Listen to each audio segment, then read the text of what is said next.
Bonjour à tous, bienvenue à Discours Animal. Aujourd'hui, on va parler du bien-être des perroquets, des difficultés aussi liées à la captivité et la triste réalité des abandons. C'est notre responsable, en fait, c'est le responsable du DAC Initiative Perroquets Épanouis, Maxime Riverain, qui vient nous en parler. Salut! Hey, salut vous deux! Allô! Ça va? Ben oui, ça va super bien. Vous deux, ça va bien? Oui, ça va bien, merci. Hey, merci beaucoup de me recevoir, c'est super apprécié. C'est vraiment un très grand plaisir, j'avais hâte. Oui, moi aussi. Est-ce que tu veux commencer par nous expliquer un petit peu ton cheminement, puis de où tu pars, puis jusqu'à maintenant? OK. Ouais, c'est une bonne question. En fait, moi, avec les perroquets, comment ça a commencé? Ça a commencé là environ 10 ans, puis je pense que, comme beaucoup de personnes, j'ai fait plein d'erreurs. Puis je pense que ça vaut la peine de les mettre de l'avant parce que c'est justement ça un peu le combat que je mène actuellement. Mais, tu sais, j'avais un ami qui avait un oiseau, qui avait un petit inséparable, puis ça avait l'air tellement cool, la relation qu'il avait avec. Donc, je me suis dit, moi aussi, je veux un perroquet. Puis j'étais plus jeune, j'ai pas fait de recherche, ou du moins, je suis allé chercher les informations que je voulais, qui allaient dans le sens que je voulais. Donc là, j'ai fait des recherches sur les sites de petites annonces. J'avais trouvé une éleveuse à Montréal qui vendait des êtres animaux. Puis là, je m'étais rendu chez elle. Puis l'histoire que j'aime raconter, c'est que à ce moment-là, j'avais des œillères parce que j'avais tellement envie d'avoir un perroquet que j'aurais été prêt à accepter n'importe quoi. Puis la dame, dans le fond, son appartement était tapissé de red flags. Ah oui? Sur tous les murs de son appartement, il y avait des red flags. En fait, la dame, elle faisait la reproduction de tous les êtres animaux possibles qu'on pouvait reproduire. Donc, elle avait des aquariums et des cages du plancher jusqu'au plafond empilés partout. C'était genre sa décoration d'une certaine façon. Puis, il y avait des petits mammifères, des rongeurs, il y avait des reptiles, il y avait des oiseaux, il y avait n'importe quoi. Sauf que moi, je voulais un petit oiseau. L'oiseau était né une journée avant ma date de fête. Fait que moi, j'y voyais un signe. J'étais comme, je veux cet oiseau-là. Puis rapidement, je me suis rendu compte à quel point que j'étais pas préparé, puis à quel point que ça marchait pas, puis que, j'avais lu qu'il fallait lui tailler les plumes de vol. J'avais lu que si je voulais avoir une relation exclusive, parce que, on va le dire franchement, pour ma part, ça partait d'une envie égoïste. Je voulais un animal qui allait être à moi. Je voulais un être animal qui allait être ma possession. Puis c'est vraiment ça la chose qui était arrivée. Donc, j'avais lu qu'il fallait lui tailler les plumes de vol, qu'il fallait que je l'isole pour que je sois son seul contact, pour être sûr que c'est moi qu'elle aimait. Puis j'avais même lu que il fallait que je le domine. Parce que, il y a beaucoup de fausses croyances. Puis une de ces croyances-là, c'est que les perroquets sont des animaux dominants. Puis il faut les dominer, sinon ils vont nous dominer. Donc là, j'avais trouvé un site web où ce qui montrait comment manipuler l'oiseau pour que tu lui démontres que c'est toi le boss. Fait que j'ai tout fait ça. Mm-hmm. Puis un jour, je suis tombé sur les écrits de Joanne Vaillancourt, que vous avez déjà reçu à la dernière saison. Puis c'est là que je me suis rendu compte rapidement que j'avais fait beaucoup d'erreurs. Puis j'ai eu la chance de faire partie de sa première cohorte d'étudiants. Donc rapidement, j'ai passé de 1 perroquet à 14. Ce qui est quand même une grosse marge. En presque un an, là, tu sais. Puis c'est ça. Mais il faut savoir que tous mes autres perroquets, c'était des rescues. On a commencé à m'offrir des perroquets, puis là, j'ai commencé à agrandir mon groupe social. Parce que j'avais lu que si mes perroquets voulaient être heureux, épanouis, ils devaient vivre dans un groupe social. Donc, j'ai sacrifié 2 pièces de ma maison à l'époque où je restais avec des colocataires. Puis ça, c'était rendu la pièce des perroquets. Puis c'était la plus cool. C'était un grand salarium vitré. C'était comme le genre de pièce que tout le monde voulait être, que tout le monde voulait avoir, mais c'était pour les oiseaux. Donc, il n'y avait plus de cage. Les oiseaux vivaient en liberté. J'en ai adopté à la SPCA. Fait que j'ai rapidement construit un petit groupe. Puis ça allait super bien.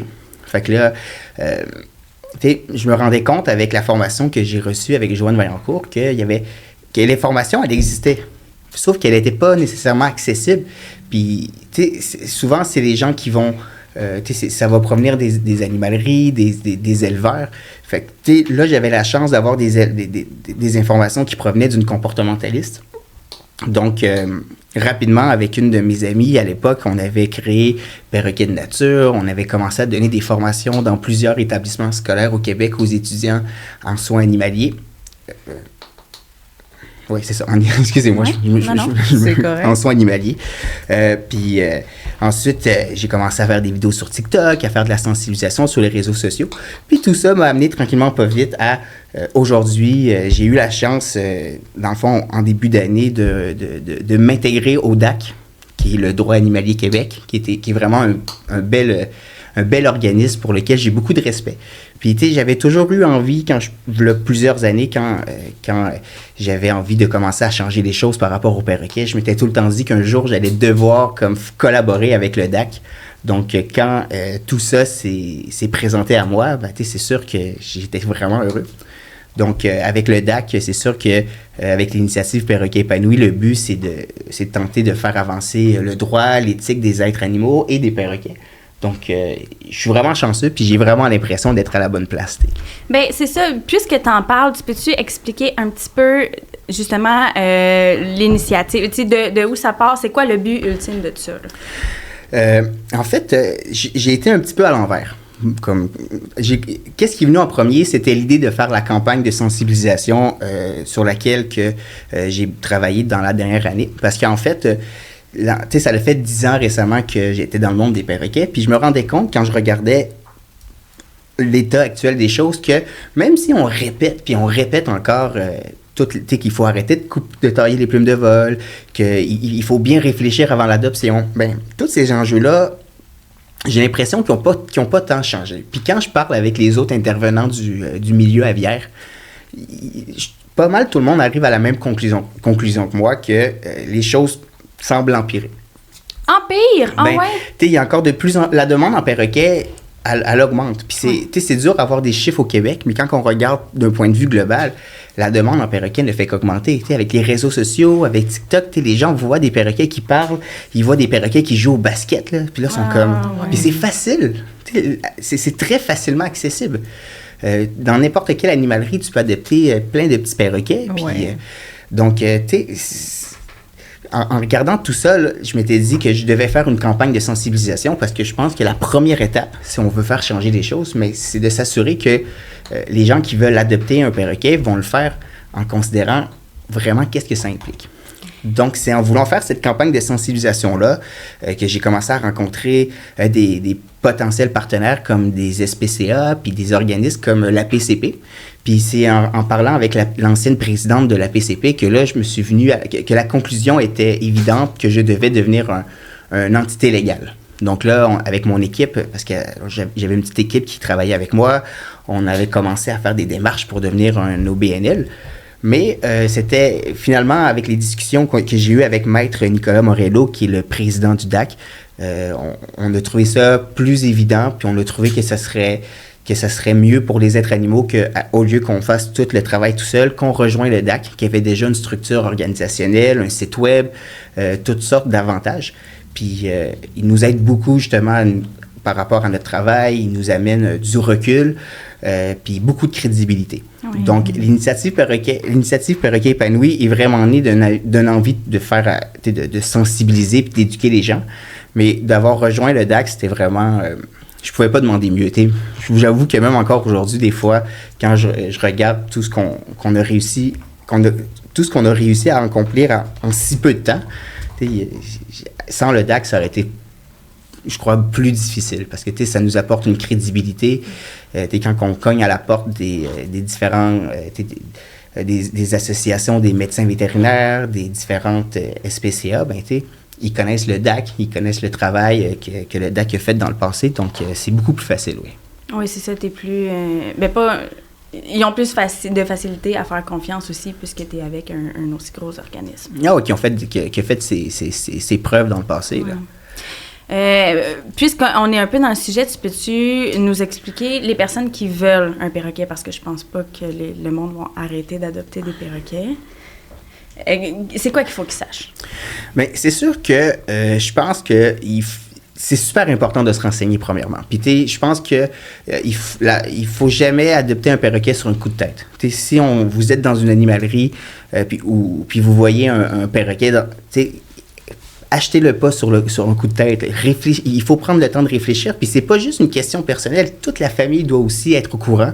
Puis parce que, on pense adopter un perroquet pour que ça devienne notre animal de compagnie, mais on sait jamais si le perroquet va décider que finalement c'est votre conjoint, c'est votre enfant, qui va choisir comme humain préféré.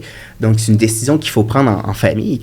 Mais c'est sûr qu'il faut réfléchir. Il y a tellement de choses à réfléchir par rapport, il faut penser à tous les besoins d'un perroquet. Qu'est-ce que ça a besoin, un perroquet? Parce que oui, on est habitué de vivre avec des chats, on est habitué de vivre avec des chiens, mais un perroquet, c'est assez différent en termes d'impératifs biologiques. Comme par exemple, il faut savoir qu'un perroquet, c'est un animal grégaire. Ça veut dire quoi? Ça veut dire que c'est un être animal qui vit normalement dans des sociétés assez complexes, qui regroupent parfois jusqu'à des centaines d'individus dans leur milieu naturel. Donc, c'est pas tous les perroquets, parce que certains perroquets, par rapport à leur socialisation ou par rapport à leur passé, vont pas nécessairement accepter un deuxième perroquet. Mais dans l'idéal, si vous avez pas de perroquet, ben vous devez partir avec l'idée que vous devriez en avoir au moins 2.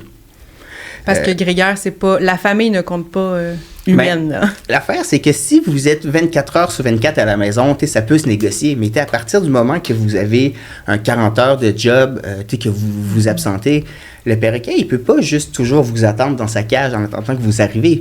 Puis là, le soir, vous arrivez, vous avez les devoirs des enfants, le souper, votre travail. Je veux dire, on a toujours des choses qui se rajoutent. Le perroquet, c'est pas juste un objet qui attend sur un coin de table que vous... Il y a des besoins, puis si vous vous occupez pas de lui, c'est lui qui va vous faire savoir qu'il a besoin de votre attention. Puis aussi, il y a les contraintes. Je sais pas si les gens réalisent, mais c'est hyper contraignant de vivre avec un perroquet par rapport au fait que ça demande beaucoup de temps. Puis le temps, c'est pas juste le temps avec le perroquet, mais c'est comme avant que vous accueilliez un perroquet, il faut aménager la maison, il faut la sécuriser, c'est beaucoup de temps. Nourrir un perroquet convenablement, ça demande beaucoup de temps.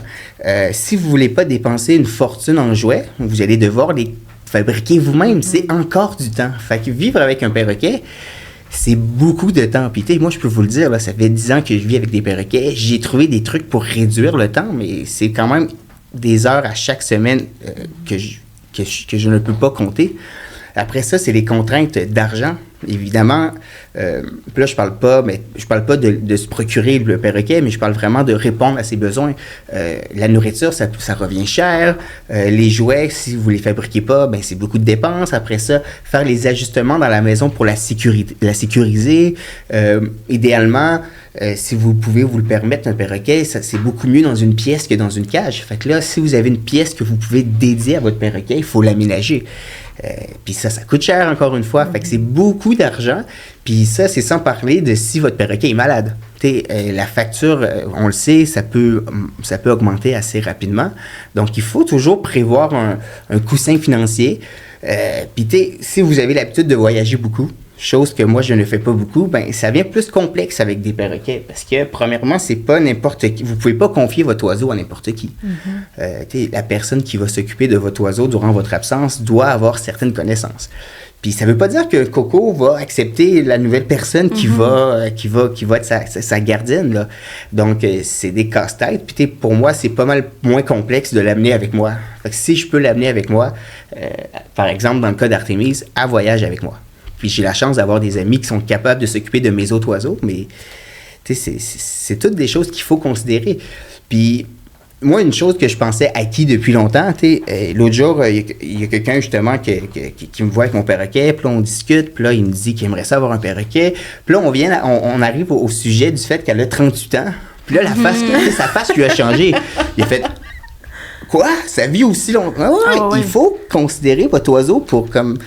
C'est très long, là. Puis il y a beaucoup de gens qui vont devoir... Parce que, quand on adopte un perroquet comme un haras, qui peut revenir relativement cher, on le fait pas quand on est très jeune. Ça vient souvent quand on est dans la trentaine, quand on est dans la quarantaine, quand on a les moyens financiers. Donc là, on adopte des perroquets qui peuvent vivre potentiellement 60, 70 ans. Donc c'est sûr que ça va... Il faut prévoir quelqu'un après sur un nous, testament, là, tout à fait. Donc, ça, c'est toutes les magnifiques contraintes auxquelles il faut réfléchir avant de se lancer dans l'aventure. Est-ce que, justement... Le feriez-vous, vous deux? Non. j'ai pas le temps, puis j'ai pas assez de... Tu sais, mis à part tout le fait de la captivité de l'animal, j'ai pas... Premièrement, j'ai pas d'imagination pour faire des jouets. J'ai pas d'argent et j'ai pas de temps. Mais saviez-vous quoi? Moi, là, si c'était à recommencer, là, si genre je pouvais revenir 10 ans en arrière, je me relancerais pas dans cette aventure-là parce que c'est beaucoup trop hypothéquant, c'est beaucoup trop contraignant. Puis étant donné que je me suis lancé, puis pour moi, l'adoption, c'est un geste pour la vie, là. Ça, c'est vraiment une valeur sur laquelle je vais jamais faire de compromis. Mais c'est ça, je suis pogné avec ces magnifiques... La beauté. Est-ce qu'on peut faire une petite parenthèse, justement, puis... La présenter? Oui! Ben oui. Donc, je vous présente Artémise. Artémise, c'est un haras avec lequel qui vit avec moi depuis le mois de janvier. En fait... Attends, janvier cette année? Ah ouais? Ouais. Il faut savoir que Artémise, elle a 38 ans. Donc, elle est plus âgée que moi. Puis Artémise, malheureusement, je suis sa 16e famille. Donc... 16, c'est beaucoup. Ouais, mais malheureusement, dans le monde des perroquets, puis ça, on peut en parler par la suite, mais c'est quelque chose qui revient souvent. On dit, il y a des statistiques qui disent qu'un perroquet peut faire en moyenne entre 7 et 11 familles dans sa vie. Donc, Artémise est rendue à sa 16e famille. Puis c'est pas parce que ses anciennes famille ne l'aimait pas. Il faut savoir que parfois la vie va changer. Puis d'ailleurs, la dame qui la possédait avant moi, elle a eu 14 ans. Puis elle m'a contacté il y a 4 ans pour me dire écoute, j'aimerais ça trouver quelqu'un justement qui pourrait prendre Artémise s'il m'arrive quelque chose. Donc moi, je lui avais dit d'accord, il y a 4 ans, je pensais pas que ça arriverait si vite pour être franc. Elle m'a réécrit en juillet pour me dire que là, il y avait des situations dans sa vie qui avaient changé, puis qu'après c'était rendu impossible pour elle de répondre à tous ses besoins. Puis elle avait commencé à faire du piquage, puis il y avait toutes sortes de choses qui est arrivées. Donc moi, j'ai pris le temps, à partir de ce moment-là, de prendre le temps de préparer ma vie. On l'a fait tester. Fait que je me suis pas précipité, puis c'était clair que j'allais prendre le temps. Donc finalement, c'était en janvier qu'elle est arrivée à la maison. Puis ça a été assez rapide, là. Ça a pris 3 jours qu'elle puis moi, on a commencé à créer des liens. Puis une chose que je suis content, c'est que Artémise, c'est un perroquet qui a été prégné à l'homme, qui a été élevé à la main. Donc elle s'identifie d'une certaine façon à l'espèce humaine. Puis je sais que dans son ancienne famille, elle était très amoureuse du conjoint de la dame. Puis ça, c'était une des choses, entre autres, qui avait joué dans l'équation, parce que le mari avait un changement d'horaire de travail qui faisait en sorte qu'il voyait que le contact avec Artémise était réduit. Donc, quand elle est arrivée à la maison, moi, je voulais pas nécessairement reproduire ce schéma-là avec elle. Puis, heureusement, elle m'a jamais choisi comme amoureux. On est des très bons amis. On fait plein d'activités. Elle va monter sur moi tout le temps. Puis, elle se sent en sécurité avec moi. Mais je suis pas son amoureux. Puis, souvent, quand elle est en contact avec d'autres hommes qui sont souvent plus grands que moi, elle leur fait la cour. Elle est beau. Elle va les voir. Puis là, elle leur fait des... Puis là, je suis content. Puis, je suis content parce qu'il y a des gens qui pourraient être comme pas apprécier le fait que leur être animal préfère d'autres. Mais en tout cas, moi, je suis content du fait que on est des meilleurs amis, elle puis moi, puis on a une très belle relation comme ça, puis j'espère que, en fait, elle va rester avec moi pour le reste de sa vie, mais j'espère qu'on en a encore pour de longues années. Oui. Tu as mentionné le fait du piquage. Est-ce que tu peux expliquer un petit peu c'est quoi? C'est sûr que moi, je suis pas un médecin vétérinaire, fait que je peux vous donner certaines informations, mais c'est pas mon champ d'expertise d'une certaine façon. Mais il faut savoir que le piquage, en fait, c'est souvent multifactoriel. Le piquage, c'est souvent multifactoriel. Puis il peut avoir des causes médicales. Donc, la première chose qu'on doit faire lorsqu'on a un oiseau qui commence à faire du piquage, c'est d'aller consulter un médecin vétérinaire. Ça, c'est sûr que c'est super important. Parce qu'il faut écarter toutes les causes qui pourraient être liées à des parasites, à des maladies ou à d'autres choses qui pourraient, dans le fond, à ce moment-là, le piquage devient le symptôme d'une maladie. Donc, c'est sûr que c'est super important de regarder à ce niveau-là. Par exemple, il y a aussi des causes hormonales. On observe beaucoup chez les femelles haras des problèmes de piquage qui pourraient être dus à des problèmes hormonaux. Et quand on parle de piquage, c'est d'arracher ses plumes? Oui. En fait, merci. Oui, le piquage, c'est vraiment tout comportement destructeur des plumes. Ça peut être le mâchouillage des plumes, le surlissage des plumes. Puis dans le cas Artémise, elle s'arrache vraiment carrément la plume. Fait que tous ces comportements-là, ça rentre dans le piquage. Puis il y a certains perroquets par la suite, quand il n'y a plus de plumes arrachées, qui peuvent même aller jusqu'à l'automutilage. Fait que l'automutilation. Donc ils vont s'arracher des morceaux de peau, puis ils vont se faire des blessures à ce niveau-là. Donc, c'est sûr que le piquage, c'est souvent... c'est un comportement qu'on va voir strictement en captivité. En milieu sauvage, on n'observe pas de perroquets qui font du piquage, puis si oui, c'est anecdotique. Puis on ne peut pas en parler d'une façon que que ça serait un problème. C'est pas assez récurrent pour qu'on considère que c'est un problème qu'on peut voir en milieu sauvage. Donc, ça a toujours rapport avec la captivité. Puis, justement, récemment, j'ai eu la chance de m'entretenir sur la question avec le docteur Julie Hébert et le docteur Édouard Macolini. Puis, docteur... Je vais juste... Oui, tu peux. Pourtant, pas de stress. J'étais sûr que je l'avais fait. Donc, j'ai eu la chance de m'entretenir avec Julie Hébert puis docteur Édouard Macolini sur la question du piquage. Puis, c'était super intéressant. Puis, on est venu à la même conclusion parce que, dans le fond, dans la nature, qu'est-ce que ça fait un perroquet? Il faut savoir que les perroquets ont une vie extrêmement riche. À quoi ça ressemble le quotidien d'un perroquet? Donc, les perroquets, c'est des êtres animaux qui sont monogames. Ça veut dire qu'ils vont former un couple pour la vie avec le même individu, ou du moins pour une longue période, avec lequel il va élever sa famille. Il va élever ses petits à chaque année. Donc, ça, c'est toutes des activités sociales extrêmement riches. Les perroquets, par la suite, dans la nature, qu'est-ce qu'ils vont? Ils vont passer jusqu'à 60% de leur temps à chercher la nourriture. La quête alimentaire, c'est vraiment une grande partie du quotidien d'un perroquet. Qu'est-ce que ça implique? Ça implique que le perroquet, en groupe, vont faire de la recherche. Ils vont essayer de trouver des arbres ou trouver, selon l'espèce. Pour des espèces comme le gris d'Afrique, souvent, ça va être plus au sol qu'ils vont essayer de creuser. Pour d'autres espèces comme les haras, ils vont chercher des noix dans des palmiers. Donc, toutes ces activités-là, ça prend du temps. Après ça, apprêter la nourriture, l'ouvrir, avoir accès à l'aliment en particulier qu'ils veulent. Puis là, ça change selon les saisons de l'année. Puis après ça, la nourriture, c'est pas juste une question de manger, mais c'est social aussi. Ils vont régurgiter qu'est-ce qu'ils ont aimé à leurs amis, à leurs partenaires. Après ça... 5 à 7, là.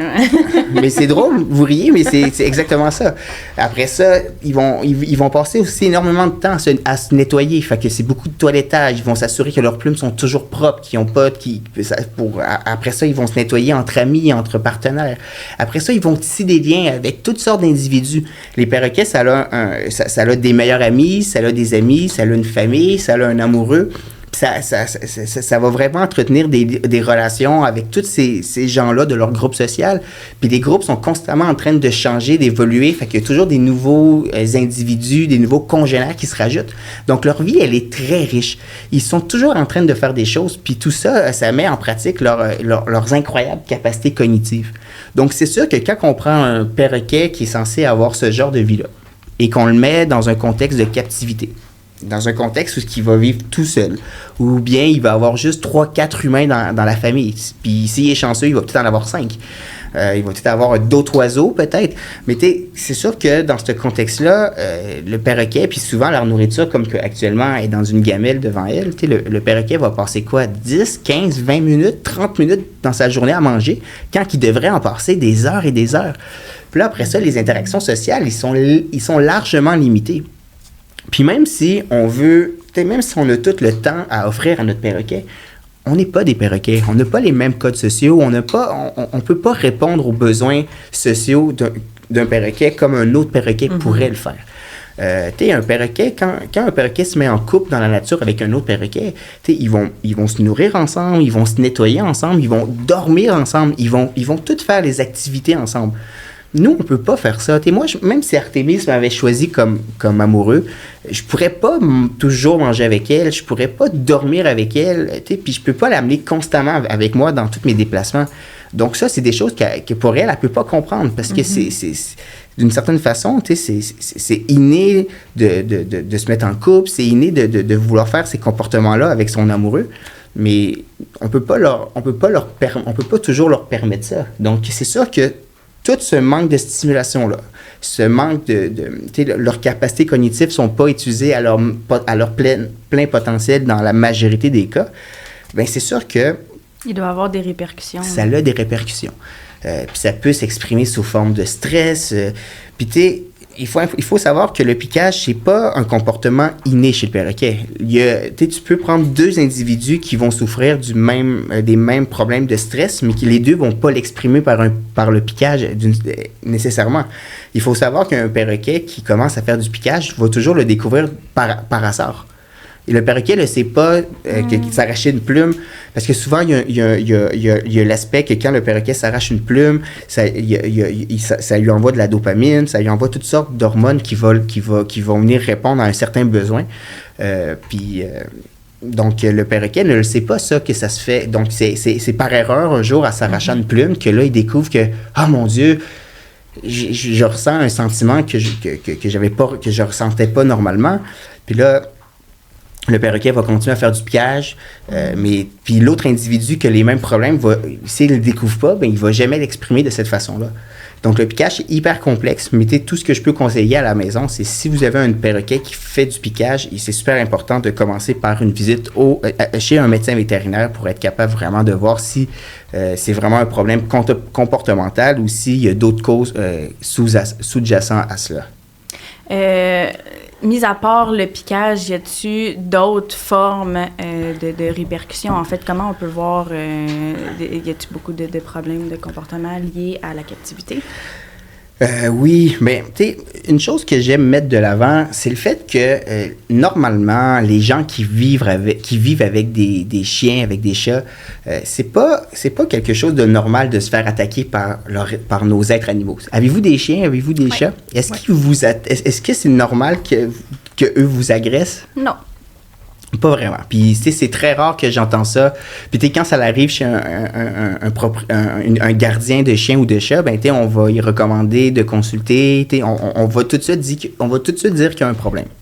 Mais dans le monde des perroquets, puis ça, j'ai de la difficulté à me l'expliquer, mais c'est rendu comme normalisé, c'est standardisé le fait que si tu vis avec un perroquet, tu risques de te faire mordre, puis c'est possible que ton perroquet t'attaque. Puis c'est normal. Non, c'est pas normal. C'est pas normal, mais les gens disent c'est normal. Oui, puis ça, c'est relié d'une certaine façon au fait qu'on imprègne nos perroquets. On a découvert, en fait, l'élevage à la main que moi j'appelle la privation parentale, parce que je trouve que le terme privation parentale, ça représente plus qu'est-ce qu'on fait avec cette pratique-là. Mais on a découvert, là, environ une quarantaine d'années, que si on prenait les petits ou les œufs d'un perroquet, d'un couple de perroquets, bien, le couple allait remplacer les œufs. Donc, on pouvait augmenter la production des petits. Donc, un couple qui, normalement, devrait pondre 3 œufs, bien là, on est capable d'augmenter la production. Puis là, quand les petits naissent, bien, au lieu que ce soit les parents qui nourrissent, ça va être l'humain qui va nourrir le petit. Donc, c'est de là le côté de privation parentale. On va priver les petits des soins que leurs parents devraient normalement leur donner, leur répondre, leur offrir. Donc là, l'humain va nourrir le perroquet. Puis là, c'est là que rentre en action l'imprégnation. Toutes les espèces qui ont des soins parentaux. Donc, nous, l'être humain, on fait partie de ces espèces-là. On a un processus à une période sensible de notre développement, quand on est très jeune, qu'on va apprendre à quelle espèce qu'on appartient. Puis ça, c'est un outil biologique très important. Ça fait en sorte que les girafes ne se reproduisent pas avec les zèbres. Parce qu'on va tenter toujours de se reproduire avec les autres individus avec lesquels on est imprégné. Donc, les petits qui ont été nourris par des humains, eux, ils vont tout simplement s'identifier à l'homme comme espèce à laquelle ils appartiennent. Qu'est-ce que ça fait? Mais ça fait en sorte que le perroquet, quand il va devenir mature, comme les haras, quand ils arrivent vers 8, 9, 10 ans, ils vont commencer à rechercher un partenaire. Puis étant donné qu'ils pensent qu'ils sont des humains, ils vont chercher à se reproduire avec des humains.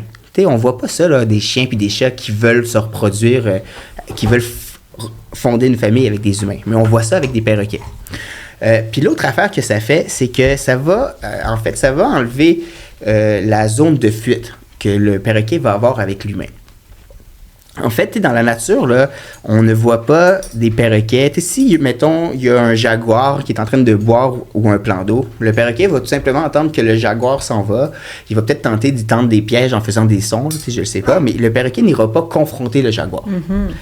Fait que t'étais normalement un perroquet qui serait élevé par ses parents, et ça serait la même chose. Un perroquet qui sait qu'il est un humain, ben, il va pas tenter d'aller confronter une espèce qui n'est pas la sienne. Puis ça, c'est la même chose pour nous, là. Imaginez, là, moi, l'exemple que j'aime donner, c'est imaginez que vous avez un beau potager derrière chez vous. Puis là, vous faites pousser des légumes. Puis là, vous voyez un orignal qui vient saccager votre potager. Vous allez peut-être essayer de l'effrayer, mais je pense pas que vous allez aller confronter l'orignal. Je vous le déconseille. Non, moi aussi. Mais vous savez que l'orignal, c'est pas votre espèce. Vous n'avez pas les mêmes codes de communication, puis il n'est pas censé vous comprendre. Puis il peut vous blesser. Tandis que si c'est votre voisin ou votre voisine, que ça fait déjà 3 fois que vous l'avertissez d'arrêter de venir voler vos tomates, puis qu'elle continue à venir voler vos tomates, là, ça se peut que vous sortiez, si vous la pognez sur le fait, puis que vous alliez comme la confronter. Mais c'est la même chose. Les perroquets qui pensent qu'ils sont des humains, quand ils ont une situation conflictuelle avec nous, ben au lieu, ils vont avoir tendance à vouloir nous confronter. Puis là, le problème, c'est que eux, ils savent pas qu'on les comprenne pas. Puis normalement, là, moi, là, si je suis au Québec ou en Chine, si je souris, je m'attends que la personne devant moi comprenne que je suis heureux. Il y a des codes comme ça qui sont propres à toute notre espèce. Fait que les perroquets s'attendent d'avoir ce même genre de code avec nous, puis on serait censé les comprendre. Donc, le perroquet, par exemple, il est sur un perchoir, puis là, tu t'approches du perroquet, puis le perroquet, il n'a pas envie que tu t'approches d'elle. Fait que, il va communiquer par les moyens qu'un perroquet devrait comprendre qu'il n'a pas envie que tu t'approches. Mais étant donné que tu ne le comprends pas, mais lui, il pense que tu devrais le comprendre. T'es son espèce. Il va pas, il va juste trouver d'une certaine façon que t'es comme un peu comme niaiseuse de pas comprendre ce qu'il dit. Puis là, impoli, ouais. Il va dire comme, écoute, ça fait déjà 4 fois que je t'avertis. Si tu continues à approcher, je vais t'attaquer. Puis là, malheureusement, les perroquets, normalement, ce sont des êtres animaux pacifiques. Dans la nature, là, les perroquets, ils vont pas s'attaquer. Ils vont souvent tenter ils vont faire de l'intimidation, ils vont donner des petits coups de bec, mais ça va jamais aller au-delà de ça, ou sinon très rarement. Mais en captivité, on apprend à nos perroquets, malheureusement, lorsqu'ils sont très jeunes, que pour nous, en fait, on leur apprend à mordre. Premièrement, les perroquets devraient apprendre à contrôler la force de leur bec quand ils sont aux soins de leurs parents. Les parents, quand ils nourrissent les petits, puis que le petit utilise son bec trop fort, mais le parent va juste comme passer au prochain, puis il va enseigner au petit à contrôler la force de son bec. Mais quand l'humain nourrit le perroquet, il le nourrit avec une seringue, avec une cuillère. L'humain ne peut pas savoir si le perroquet utilise son bec de façon avec trop de force. Donc, malheureusement, le perroquet passe à côté d'un apprentissage qu'il devrait faire quand il est très jeune, l'apprentissage de contrôler son bec. Donc là, on tombe avec des perroquets qui ne le savent pas, qui peuvent faire mal avec leur bec. Puis là, imagine encore que le perroquet, il est sur le perchoir, puis là, il vient d'arriver à la maison, vous venez de l'adopter, puis là, vous voulez qu'il monte sur votre doigt. Mais lui, il n'a pas envie nécessairement. Là, il vient déjà de vivre assez de changements, il veut prendre son temps, il veut prendre la soirée pour comme remettre ses idées en place. Puis là, il va vous présenter votre doigt, il va se tourner, il va regarder ailleurs, il va commencer à se nettoyer les plumes. Ça, c'est tous des moyens qu'un perroquet utilise pour nous avertir qu'il n'a pas envie d'aller plus loin dans l'interaction que vous lui proposez.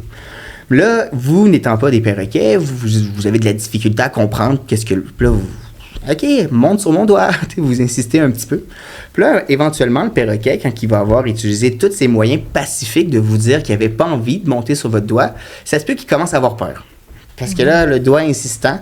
Puis là, malheureusement, surtout quand la peur rentre en action, le perroquet va finir par avoir recours à son dernier moyen qu'il aurait utilisé, qui serait l'attaque, qui serait la morsure. Fait que là, vous qui insistez avec votre doigt, votre perroquet va vous mordre. Ça, on le comprend. Mais qu'est-ce que t'arrive? Qu'est-ce que tu fais dans ce cas-là? Tu l'enlèves, ton doigt. Puis qu'est-ce qui vient de se passer? Le perroquet vient de comprendre, il vient de faire l'apprentissage. Il suffit que ça arrive 2 fois. Le perroquet fait l'apprentissage que pour communiquer avec nous, c'est en mordant qu'on le fait. Puis là, le perroquet étant assez comme intelligent, il va avoir tendance à généraliser la morsure à plein d'autres façons. Vous allez y offrir une noix qui n'a pas envie, il va vous mordre. Fait qu'il va généraliser la morsure, puis il va communiquer avec la morsure de plein de façons. Mais ça, c'est l'humain qui apprend ça au perroquet. Puis malheureusement, étant donné que j'aurais envie de dire que la grande majorité des perroquets en captivité sont élevés à la main. Ils ont connu la privation parentale. Donc, la majorité des perroquets vont avoir tendance à mordre. Puis c'est tellement rendu fréquent, c'est tellement rendu chose normale que maintenant, pour monsieur, madame, tout le monde qui ont des perroquets, c'est normal de potentiellement se faire mordre par son oiseau. Puis, moi, je dois vous dire que mes oiseaux me mordent pas, là. J'ai une relation avec mes oiseaux. J'ai la chance d'être capable de comprendre leur langage corporel quand même assez bien. Donc, je vais jamais plus loin que qu'est-ce qu'ils ont envie. Je vais jamais les forcer à faire quelque chose qu'ils veulent pas faire. Donc rapidement, les perroquets comprennent qu'avec moi, la morsure est pas nécessaire. Puis, étant donné que je vais répondre positivement à qu'est-ce qu'ils vont me dire avant d'en arriver à la morsure, mais la morsure va devenir un comportement de moins en moins utilisé puis qui va être appelé à potentiellement disparaître. Mais il peut revenir. Si quelqu'un d'autre qui n'est pas moi arrive chez moi puis essaie de prendre Artémise puis qui ne respecte pas son langage, bien, elle va revenir à la morsure assez rapidement. Mais ça peut se déconstruire. Selon l'individu, selon la socialisation, selon les techniques utilisées, il y a toujours moyen d'apprendre un perroquet à mieux communiquer, effectivement. Est-ce que c'est... Tu t'en vas où, toi? Tu veux une... Maman va prendre une marche. Tu me trouves plate, hein? Elle est comme tannée là, de m'entendre me répéter.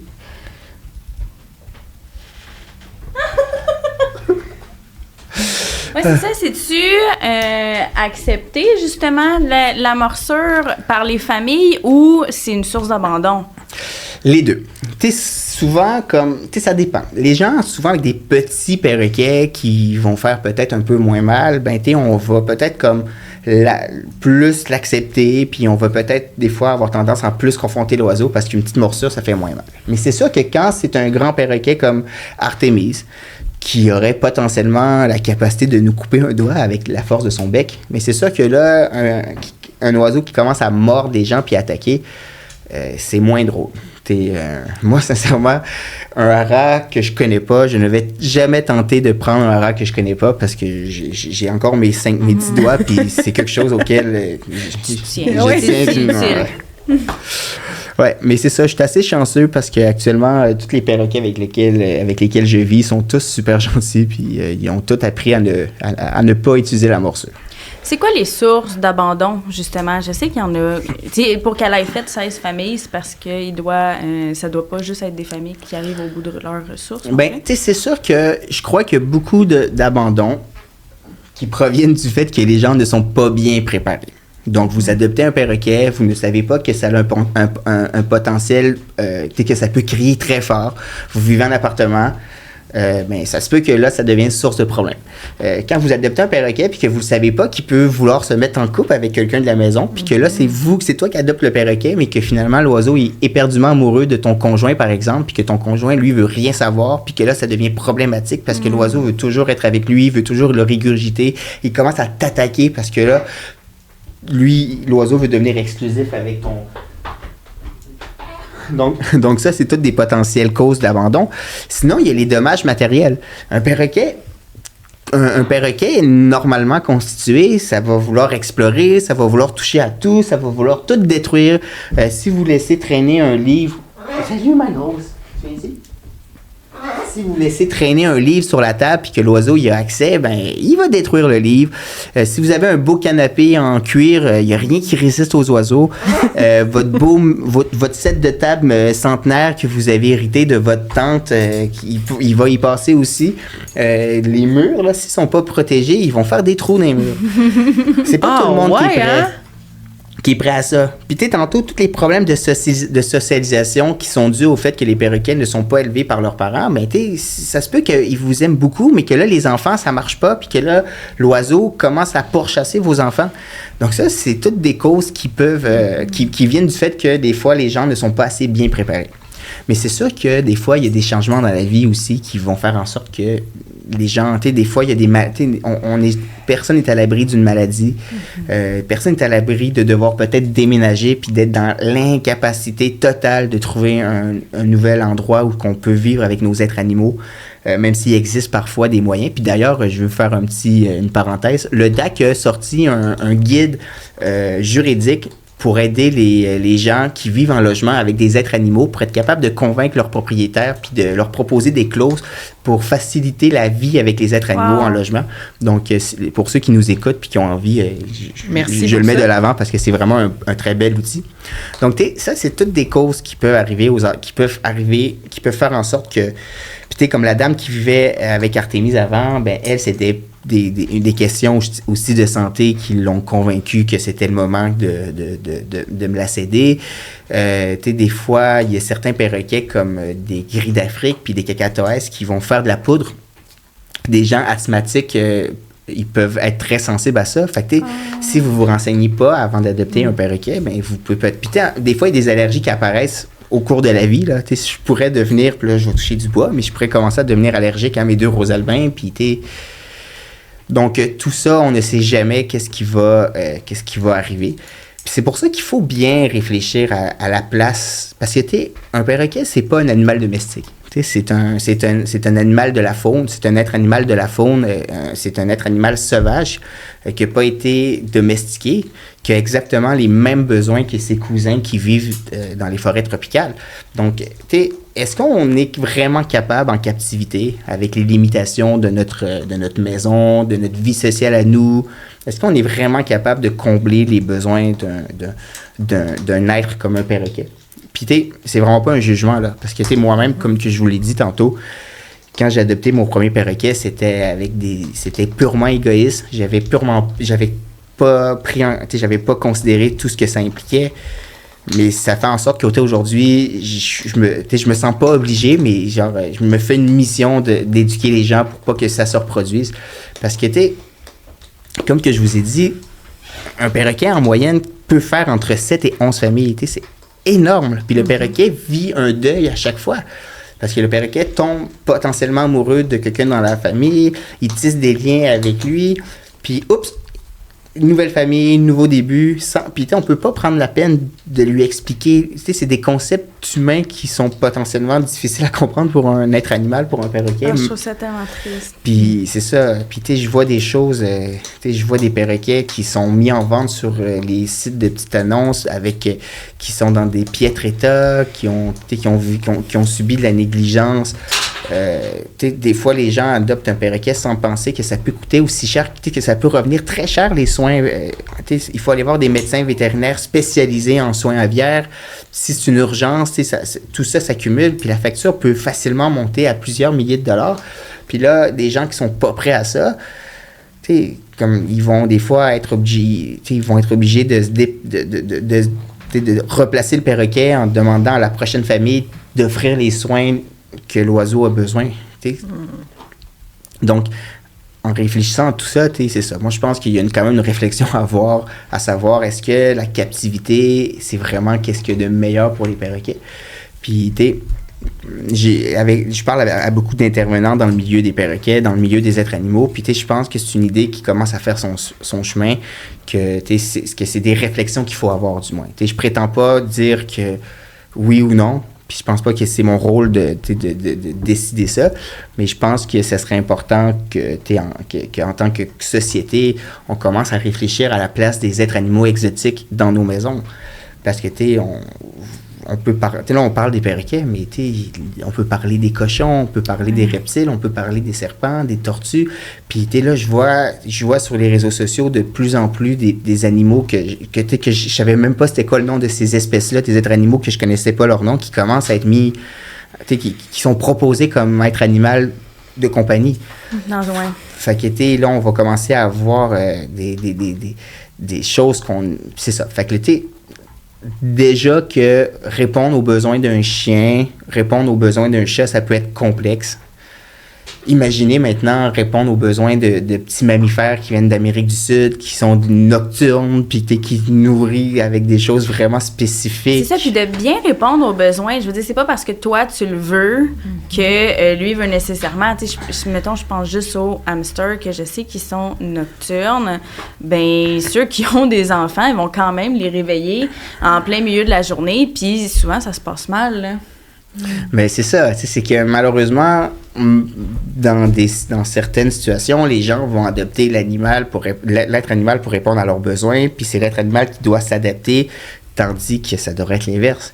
Moi, si je décide d'adopter un perroquet, puis, je veux dire, je dois faire en sorte de m'adapter pour qu'il soit capable, par exemple, de pouvoir voler. Je veux dire, c'est pas à l'oiseau à devoir perdre,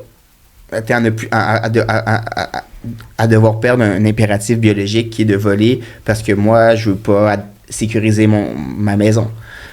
Ça peut être limitant de devoir mettre un rideau devant sa porte d'entrée de maison, puis c'est peut-être pas très esthétique, mais je veux dire... C'est de penser à l'animal avant soi. Ah ouais. Puis c'est ça, je veux dire, moi, je vois des gens, là, j'ai des gens dans mon équipe, dans l'équipe de l'initiative Perroquet Épanoui, que leur maison appartient aux perroquets. Moi, j'ai la chance d'avoir... Actuellement, je vis seulement avec 3 de mes oiseaux, mais c'est pas des oiseaux qui volent énormément parce qu'ils sont vieux, ils n'ont pas nécessairement appris à voler.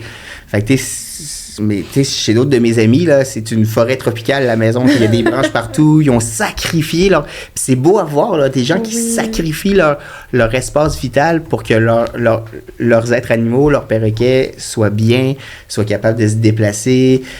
C'est énormément de travail, là. Et comment tu sécurises la maison pour justement le vol, que les animaux, les oiseaux puissent voler? Moi, j'aime beaucoup mettre des rideaux devant mes fenêtres. Fait que ça facilite beaucoup la chose. Là. Fait que j'ai des rideaux plus opaques, puis toujours un rideau un peu comme blanc transparent, là. Moi, j'aime pas ça qu'on puisse voir à l'intérieur. Donc ça sécurise les fenêtres. Pour les miroirs... c'est pour éviter qu'ils foncent dedans? Ouais, OK. Ouais. Pour les miroirs, moi, dans le fond, quand j'adopte un nouveau perroquet, je vais y apprendre sont où les miroirs, sont où les fenêtres. Fait que les perroquets sont capables de faire cet apprentissage-là. Tu leur montres, tu leur dis, regarde, ça, c'est un miroir. Tu touches avec ton doigt, tu l'encourages à venir frapper avec son bec pour qu'il soit capable de considérer, de comprendre que c'est pas un passage vers une autre pièce. Ah, mon Dieu, oui. Si vous n'avez pas envie de faire ça puis que vous avez besoin que ça se fasse plus rapidement, vous pouvez coller des collants de papillons ou d'autres choses dans vos miroirs. J'ai vu, semblerait-il, qu'ils se vendent des espèces de crayons que vous pouvez dessiner dans vos vitres puis que les oiseaux vont voir, eux, avec leur vision. Fait que ça peut il faut s'assurer que ça fonctionne pour vrai. Sinon, c'est sûr que si vous avez un portique, vous êtes très chanceux parce que ça fait en sorte que le portique va servir d'entre-deux. Comme ça, il va toujours avoir au moins une des 2 portes qui est fermée. Si vous n'avez pas la chance d'avoir un portique, vous pouvez installer une pôle à rideau ou comme une pôle à rideau de douche qui fait une espèce de petit espace sécuritaire. Il y a toutes sortes de choses que vous pouvez faire. Puis vous pouvez installer une affiche au milieu de votre porte qui dit attention, il y a un oiseau en liberté, comme ça vos enfants, la famille, n'importe qui, quand ils vont sortir de la maison ou qu'ils vont rentrer, c'est un rappel, c'est vrai, il faut que je fasse attention. Puis je pense que c'est des bonnes façons de faire. Mais il n'y a pas juste ça, il faut aussi sécuriser votre maison par rapport aux installations électriques. Comme moi, je pense à mes 2 Roselmain cacatoès qui sont pas si pires, mais qui aiment ça. Quand ils trouvent quelque chose qu'ils veulent détruire, ils vont le détruire. Fait que s'il y a un fil électrique à leur portée, ça se peut que durant 3 ans, ils y touchent pas, puis qu'un jour, ils se disent « Ah, aujourd'hui, je m'attaque à ça. » Puis là, ça peut arrêter, ça peut occasionner des accidents, là, des problématiques avec votre oiseau. Donc, il faut faire attention à ça. Puis il y a aussi les plantes toxiques. On a malheureusement beaucoup de plantes à la maison qui ont un grand potentiel de danger pour vos perroquets puis pour d'autres êtres animaux aussi avec lesquels on vit. Mais pour les perroquets, il faut faire très attention parce que quand vos perroquets volent, moi je pense par exemple à mes conures Nendé que eux autres, quand ils sont en liberté, ils vont se déplacer partout, ils explorent, ils voient une plante, ils vont la déchiqueter. Puis là, ça se peut qu'ils vont juste la déchiqueter, mais s'ils absorbent, ils mangent, puis s'ils sont en contact avec la sève, ça peut les empoisonner. Fait qu'il faut faire attention à ça. Si vous vivez avec d'autres êtres animaux comme des chiens, des chats, des furets, il ne faut pas oublier que ce sont des prédateurs dans la nature. Puis même si votre chien, vous l'avez bien socialisé, puis ça se peut qu'il va juste avoir envie de jouer avec votre perroquet. Puis un perroquet, malheureusement, un coup, c'est si vite cassé pour un oiseau. Puis aussi les chats, les chiens, dans leur salive, ils ont des bactéries qui sont malheureusement... qui peuvent être toxiques pour les perroquets. Donc, une simple graphine que nous, on ne va pas voir à cause des plumes, mais une graphine qui va perforer la peau, ça peut c'est assez pour pouvoir potentiellement tuer votre perroquet. Donc, tu sais, c'est sûr que c'est beaucoup de choses. Oui. Est-ce qu'il y a quelque chose auquel tu tiens vraiment à dire aux gens qui nous écoutent? J'avoue que j'ai pas mal dit beaucoup de choses que j'avais beaucoup envie de dire.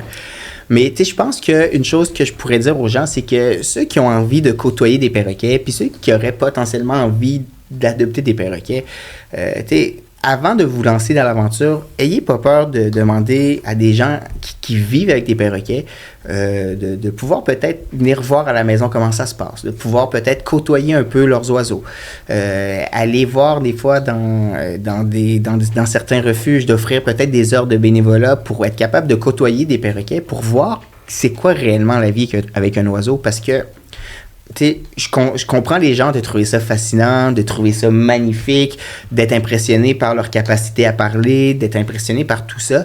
Mais des fois, juste de voir l'oiseau, de voir à quel point que ça peut faire du dégât, à quel point que ça peut être envahissant, ben peut-être que vous allez réaliser que vous allez préférer avoir un ami qu'un perroquet qu'en avoir un vous-même. Puis, une autre chose que j'aimerais rajouter aussi, c'est il faut prendre en considération que les perroquets sont aussi... chaque perroquet est aussi unique qu'il y a d'individus. Si vous adoptez un perroquet, il faut faire attention aux généralités. Parce que, moi, par exemple, je vais parler de mes 4 conures Nendé qui sont la même espèce, qui sont 4 mâles. Puis il y en a 3 qui proviennent de la même... qui ont les mêmes parents. Mais ils sont complètement différents un de l'autre. Premièrement, de par la socialisation qu'ils ont reçue, mais aussi de par leur personnalité. J'en ai qui sont plus fronceurs, plus curieux. Il y en a qui sont plus craintifs. Il y en a qui sont plus grognons. J'en ai un qui... C'est ça. Au sein de la même espèce, il y a des... Un peu comme nous. Là, on est 3 êtres humains à la table, puis vous êtes 2 sœurs. Je suis persuadé qu'on est complètement différents, même si on a plein de choses qu'on pourrait avoir en commun. Donc, pour les perroquets, c'est la même chose. Fait qu'il faut vraiment concevoir l'individu puis non l'espèce. Par exemple, si vous voulez absolument... si vous adoptez un perroquet avec l'idée que vous voulez absolument un perroquet qui va parler, je trouve pas nécessairement que c'est nécessairement une bonne idée, mais vous allez probablement être comme envoyé, on va probablement vous parler des gris d'Afrique, qui ont une très grande capacité à reproduire des sons, mais vous allez peut-être tomber sur un individu qui va jamais parler. Fait que, encore une fois, vous allez avoir des attentes qui ne seront pas réalisées, puis c'est un être vivant qui a besoin de se réaliser, qui a ses propres envies, sa propre vision des choses, puis avant d'adopter un perroquet, puis tout autre être animal, il faut considérer ça. Il faut considérer qu'on ne sait jamais qu'est-ce qui va arriver. Moi, je suis chanceux. Artémise, elle ne m'a pas choisi comme amoureux, mais elle m'a choisi comme ami. Elle aurait pu comme rien vouloir savoir de moi. Puis il aurait peut-être fallu que je travaille plus fort pour comme réussir à créer un lien de confiance avec elle. Mais c'est ça. Je veux dire, il faut y aller au rythme de l'individu. Puis il y a des individus qui vont réussir à régler à faire des apprentissages super rapidement. Puis il y en a d'autres que ça va prendre beaucoup plus de temps. Je peux vous donner un exemple. 2 de mes haras qui vivent avec Jessica, en tout cas, Sierra qui est la mienne, puis Kayambe qui est la sienne. C'est 2 sœurs qui sont relativement jeunes. Ils sont pas encore matures sexuels. Puis leur apprendre à tourner, c'est un petit truc super simple. Là. Ça leur a pris même pas 20 minutes. Puis les 2, Sierra et Kayambe, ont acquis ça super rapidement. Puis moi, de réussir à faire tourner Artémis, ça a été super long. Ça a pris quasiment 2 mois avant qu'elle le fasse. Mais là, à cette heure, elle sait le faire. Puis des fois, quand je vais manger quelque chose qu'elle a vraiment envie de le faire, là, elle va tourner tout seul en disant comme « Regarde, je sais tourner, donne-moi un morceau de ce que tu manges. » Donc, puis elle est plus vieille, ça peut peut-être rentrer en compte, mais il y a des individus qui ont plus envie d'apprendre. Il y a des humains qui aiment aller à l'école, d'autres qui n'aiment pas aller à l'école. Donc, c'est important, ça, à considérer. Vas-y. Je voulais juste dire comme commentaire, j'aime vraiment ça, l'idée de justement aller passer quelques heures avant d'adopter. Ouais. Oui, c'est ça, parce que oui, en effet, les réseaux sociaux, on voit les petits vidéos cute des oiseaux qui parlent, puis comme moi, tu nous demandais si on en voulait un. Je trouve ça vraiment beau, j'aimerais ça. Mais justement, après parler avec les experts, je suis comme, est-ce que j'ai ce temps-là à mettre pour l'animal? Je suis pas certaine que ce soit une bonne idée. Dans notre guide de réflexion sur l'adoption d'un perroquet, on a créé un outil assez intéressant que je pense que ça peut aiguiller certaines personnes. À la fin du guide, on a créé un test éclair. Le test éclair, c'est quoi? C'est vraiment un petit test non scientifique, mais qui vous permet quand même d'avoir une idée, à savoir si votre mode de vie correspond et finalement propice à la vie avec un perroquet. Merci. Le gars des vues. Fait que, c'est des questions simples comme par exemple, est-ce que vous aimez faire du ménage? Puis je pense que personne n'aime faire du ménage, mais quand on vit avec un perroquet, comme là tantôt après, il va falloir passer la balayeuse. Fait que là, vous remplissez le questionnaire, puis après ça, vous allez additionner le nombre de oui que vous avez. Puis là, le nombre de oui va vous donner une couleur dans le baromètre qui va vous donner un aperçu à dire comme ouais, t'as tout ce qu'il faut, c'est un pensez-y bien. C'est une bonne idée. Fait que je pense que ça peut donner une idée. Puis moi, j'ai eu 6 sur 11. Fait que les gens, des fois, pourraient penser que moi, j'aurais eu genre 15 sur 11, là, mais non, j'ai eu 6 sur 11. Puis ça n'empêche pas non plus que, je fais les efforts qu'il faut, puis... Mais ça te donne une bonne idée de tu te situes où, puis... Mais c'est vraiment de penser au bien-être de l'animal, puis à qu'est-ce qui est bon pour lui, et pas penser de façon égoïste après notre épisode. Mais tu vois, quand j'ai suivi le cours avec Joanne Vaillancourt, là, j'ai commencé à faire un peu... j'avais mon diplôme d'intervenant en comportement aviaire, j'essayais comme d'aider les gens, je faisais des consultations avec... je donnais beaucoup de temps, puis j'essayais vraiment de faire mon groupe, puis j'ai trouvé ça assez dur, puis j'ai eu comme une période ensuite vers 2022 où j'ai dû vraiment comme prendre une pause, autant comme parce que émotionnellement je trouvais ça super difficile de côtoyer, parce que des fois je voyais ça comme des échecs. Les gens m'écrivaient en me demandant de l'aide, puis finalement je me rendais compte que les gens avaient finalement abandonné, puis que leur perroquet avait été replacé. Fait que là, moi, je voyais ça comme des échecs, puis je trouvais ça très difficile. Puis après ça, quand je regardais sur les groupes sociaux, sur les réseaux sociaux, quand je regardais sur les petites annonces, je voyais toujours encore plus de perroquets qui étaient mis en adoption, des perroquets qui étaient dans des situations atroces. J'ai une amie qui est vraiment incroyable, qui elle, est vraiment comme à guette tout ça. Puis quand elle voit un perroquet qui a besoin d'aide, elle va organiser des GoFundMe, elle va mobiliser la communauté aviaire. C'est Catherine. Elle va mobiliser la communauté aviaire pour récolter les fonds, pour pouvoir aller comme prendre le perroquet, le sortir de l'endroit où ce qui est, l'amener au vétérinaire. Puis souvent, c'est des factures qui vont monter super grand, qui vont monter super vite. Puis elle va prendre en charge tout ça. Elle va trouver une personne pour adopter l'oiseau après. Fait que une chance qu'il y a des gens comme elle qui sont inspirants puis qui font vraiment comme... qui font. Puis moi, j'ai pas l'énergie actuellement pour faire qu'est-ce qu'elle a fait. Donc, je suis tellement heureux de voir tout ce qu'elle fait. Puis quand je peux contribuer au GoFundMe, je le fais. Mais moi... je mets mon énergie dans d'autres, puis mes compétences dans d'autres.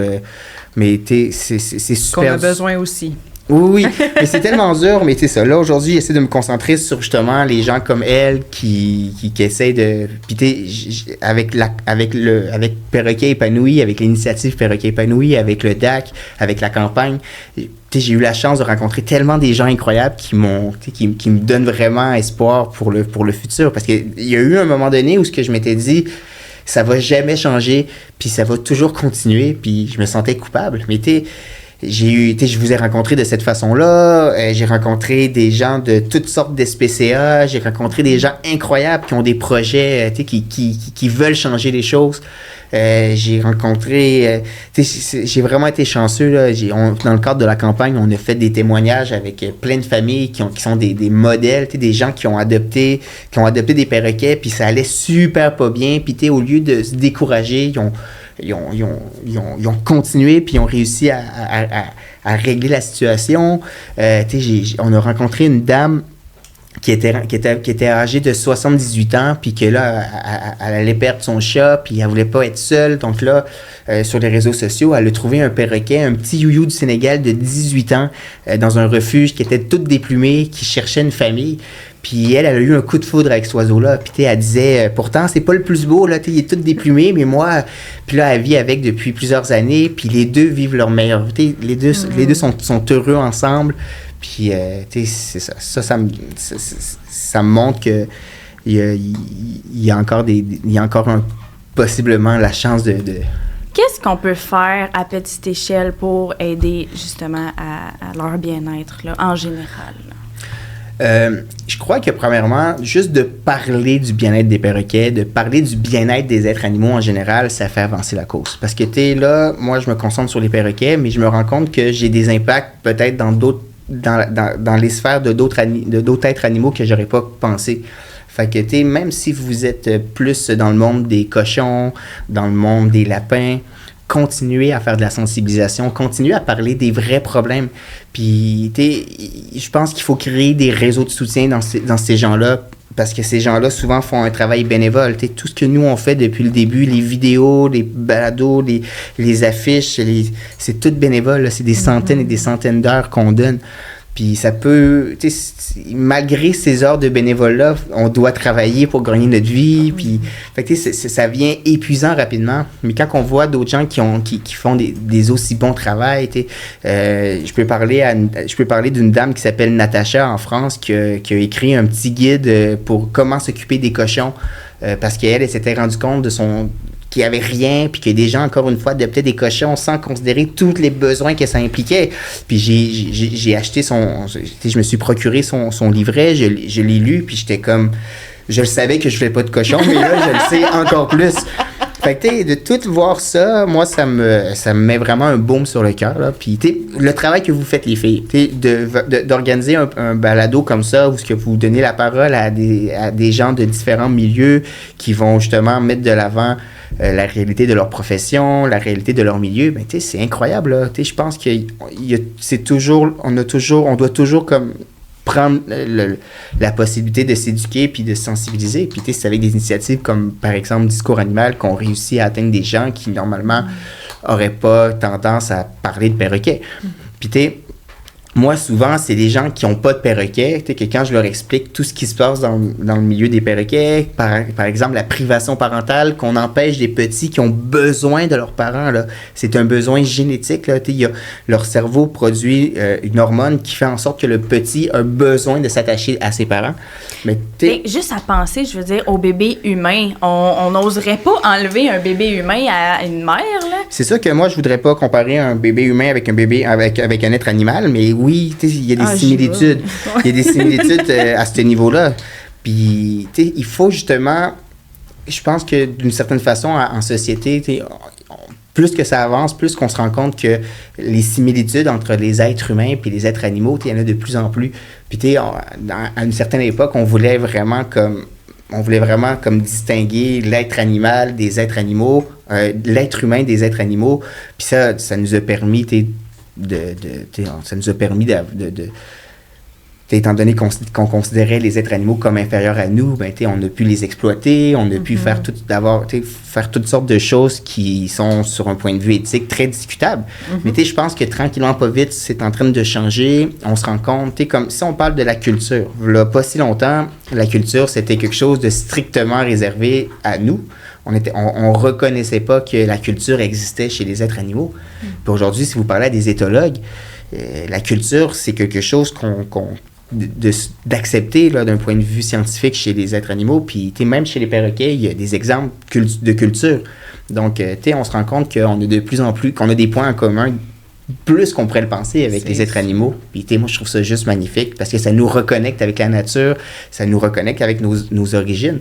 Puis ça fait tellement du bien. Moi, quand je suis dans la nature, quand je vois un chevreuil sur le bord de la route, « Oh, j'ai vu un Bambi! » ça fait du bien. Puis il faut arrêter de les voir comme des possessions. Puis je pense que vous avez fait un post Facebook cette semaine pour sensibiliser les gens à ce niveau-là. Puis j'étais super d'accord avec ça. Là, il faut arrêter de voir les êtres animaux comme des possessions. Il faut les voir comme des êtres sentients qui ont des désirs. Là, moi, Artémise, elle avait peut-être pas envie de venir ici. Là. Fait que j'ai demandé, est-ce que tu veux venir? Est-ce que tu veux venir? On va faire de la voiture. Ben, elle a monté sur moi. Fait que j'ose espérer qu'elle est contente d'être là.